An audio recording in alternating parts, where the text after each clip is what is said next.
কিরে তোরা আজকে আসতে এত দেরি করলি কেন? আসলে মডেল সাহেব, আজকে আসার সময় কোনো টুকটুকি পাইনি, তাই হাঁটতে হাঁটতে আসলাম। সেজন্য একটু দেরি হয়ে গিয়েছে। সামনের দিন থেকে আর হবে না। ঠিক আছে, আর সাবাই দিতে হবে না। যা রান্না করে গিয়ে তাড়াতাড়ি কাজগুলো সেরে ফেলগা। আব্বা, এরা দুজন কারা? এদেরকে তো চিনতে পারলাম না। দুজন হলো আমাদের বাড়ির কাজের লোক। ও আইসি। এই মেয়ে, তোমার নাম কি? আমার নাম সোনালি। তোমার নামের সাথে চেহারারও মিল আছে।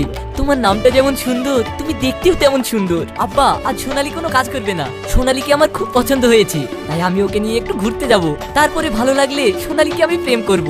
আপনি নিশ্চয়ই মনে হয় আমার সঙ্গে ঠাট্টা করছেন। না না, ঠাট্টা কেন করবো? I am serious. এই সুরজ, তুই এসব কি কথা বলছিস? ও আমাদের বাড়িতে কাজ করে, কাজের মেয়ে, আর তার সঙ্গে তুই প্রেম করবো বলছিস যে? তুমি যদি আমার রাস্তার কাটা হয়ে দাঁড়াও, তাহলে কিন্তু আমি যেখানে ছিলাম সেখানে চলে যাব। না বাপ, ও কাজ করিসনি। তোর যেমন চাই তাই কর, আমি তোর কাজে কোনো বাধা দেবো না। তুই এতদিন পর আসলি, আবার চলে যাবো বললে হয়? সোনালি, তাহলে রেডি থেকো, কেমন? বাই। কি গো সোনালি, মডেলের ছেলে যে বললো তোমাকে খালি ঘুরতে যাবে, তা তুমি যাবা নাকি? আরে না, তোমার কি মাথা খারাপ হয়ে গিয়েছে নাকি? ওর সঙ্গে কে ঘুরতে যাবে? ও চিন্তা করছো কেন? আমি যে কোনো বাহানায় মডেলের কাছে ছুটিলি বাড়ি চলে যাব। সত্যি তো? সত্যি গো। যদি তুমি ওই মডেলের ছেলের সঙ্গে যাও, তাহলে কিন্তু আমি মরে যাবো।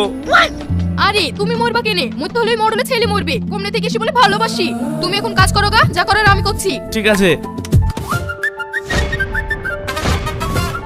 আই লাভ ইউ সোনালি, আমি তোমাকে ভালোবাসি। ভালো তো বাসো, কিন্তু আমারও তো ভালোবাসা লাগবে। হ্যাঁ, তো ভালোবাসবে। আমার কি কোনো কিছুর অভাব আছে? এই দেখো, বডি দেখো, আমার মাসাল দেখো, আমার হেয়ার স্টাইল দেখো, টাকা পয়সা থেকে শুরু করে কোনো কিছুর কমতি নাই। আচ্ছা বলো। না, কিছু কমতি নাই, আমারই কমতি। আরে তোমার কমতি আছে কি হয়েছে? আমি পূরণ করে দিব, কোনো চিন্তা করো না। ঠিক আছে, আমি তো একটু ব্যস্ত আছি, তোমার সঙ্গে পরে কথা বলবো। হ্যাঁ।